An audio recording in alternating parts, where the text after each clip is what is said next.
Chapter number 1. Maps and Globes. The Earth is the only planet in our solar system that supports life as it has air and water. Our Earth has land masses and water bodies. The land masses are called continents and the water bodies are called oceans. There are smaller water bodies like the rivers, lakes, gulfs, bays and the seas. The continents. There are 7 continents: Asia, Africa, North America, South America, Antarctica, Europe and Australia. The continents are separated by large water bodies. Asia is the largest continent and Australia is the smallest continent. Each continent is divided into many countries. The oceans. There are 5 oceans. They are the Pacific Ocean, the Atlantic Ocean, the Indian Ocean, the Antarctic Ocean and the Arctic Ocean. The Pacific Ocean is the largest and the deepest ocean. It separates America from Asia and Australia. The Arctic Ocean is the smallest. The Atlantic Ocean is the second largest ocean, which separates North and South America from Europe and Africa. The shape of the Earth. The Earth is spherical in shape. Long ago, it was believed that the Earth was flat. People believed that if we traveled to the edges, we would fall off. However, explorers like Ferdinand Magellan and astronomers like Copernicus proved that the Earth was not flat. Photographs from space and satellite images have also proved that the Earth is spherical in shape. Globe. A globe is a round model of the Earth. It represents the Earth in a simple and accurate way. It is not only shows the shape, size and location of the continents and water bodies, but also helps us to understand the Earth's movements on its axis and around the Sun. Though the globe has many advantages, it has certain disadvantages too. A globe shows only one side of the Earth at one time and it cannot be carried easily from place to place. The details are not shown clearly because of space limitation. The word map is derived from the Latin word mappo, which means a napkin. A map is a representation of the Earth's surface or a part of it on a flat surface. A book of maps is called an atlas.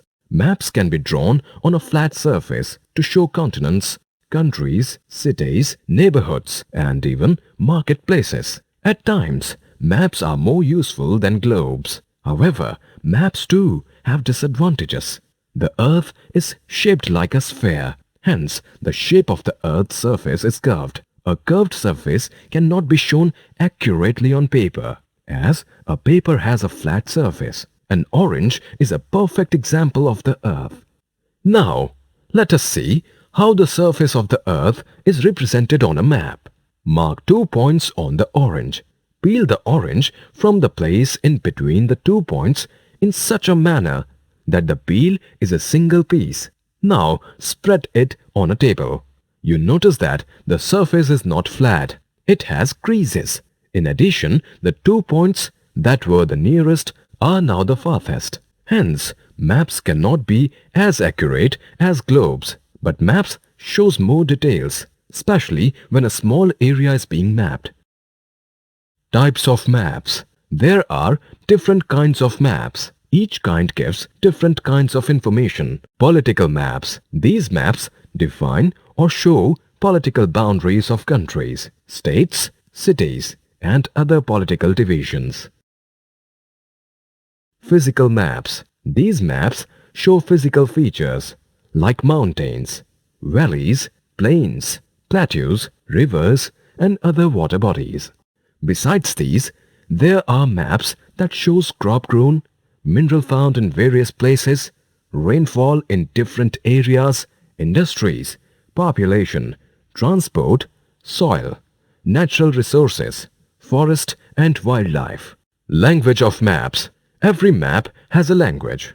In order to understand the information given on a map, we must know its language. Directions. There are 4 main directions: north, south, east and west. There are 4 sub-directions: northeast, southeast, northwest and southwest. The directions on the map are also shown by an arrow, which is marked N. This indicates the north direction. It is easy to find other directions once we know where the north lies. All maps follow the same method to show directions. Scale. All maps are drawn to scale. This is because all maps drawn are not as large as the area they depict. Let us take an example. To draw a map of a marketplace measuring 800 meter by 600 meter, it becomes very convenient if 10 meter is represented by 1 centimeter, so that the map is just 80 centimeter by 60 centimeter. The scale would state 1 centimeter is equal to 10 meter. The ratio between the distance on the ground and distance on the map is known as the scale of the map. Distances on a map can also be measured with the help of a linear scale.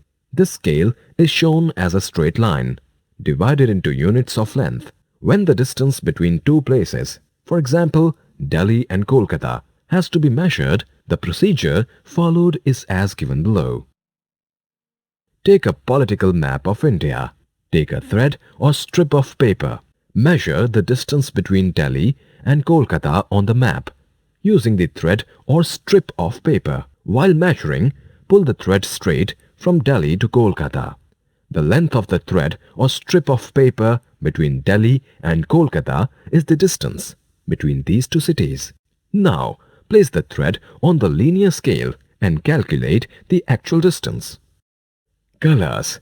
Maps show many colors. Each color shows a particular thing on a map. Usually, maps follow a common scheme of colors. The table below shows the color and the physical features they represent. The color scheme is used for maps all over the world.